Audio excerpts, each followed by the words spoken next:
Question Covid, nous répondons aux questions que vous vous posez et que vous nous posez sur la Covid. Je suis en duplex avec le professeur Gilbert Deray. Gilbert Deray, je suis cas contact.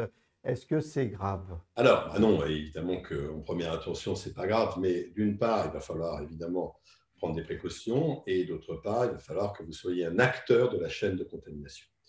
Première question qui va se poser, c'est de savoir où vous avez attrapé, où vous avez été cas contact et de bien veiller à ce que vous, maintenant que vous êtes cas contact, vous ayez été signalé à la chaîne qui remonte vers les autorités pour qu'on puisse vous identifier. Deuxièmement, qu'est-ce qu'il faut faire? Eh bien, il faut considérer que vous allez peut-être avoir la Covid.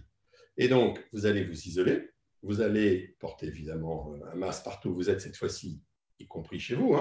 Vous n'allez pas dîner avec la famille, vous n'allez pas embrasser vos enfants, vous allez dormir tout seul et pas avec votre compagne ou votre compagnon. Donc, vous allez prendre des précautions pour ne pas donner cette Covid si vous l'avez à d'autres personnes. En termes maintenant de dépistage, il y a deux possibilités. Soit vous avez des symptômes, soit vous n'avez pas de symptômes. Si vous avez des symptômes, vous faites un test tout de suite et vous faites un test PCR. Vous mettez un coton-tige au fond de la narine et ce coton-tige, si vous avez des symptômes, si vous avez mal des articulations de la fièvre, va vous dire si vous êtes atteinte ou non de la Covid.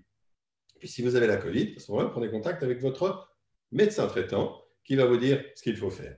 Si vous n'avez pas de symptômes, vous attendez, parce que si vous faites le test tout de suite, il risque d'être faussement négatif. Et vous faites le test à J7, c'est-à-dire 7 jours après le contact, vous faites votre test et votre dépistage. S'il est négatif, à ce moment-là, vous pouvez être considéré comme n'ayant pas la Covid. Vous voyez, c'est simple.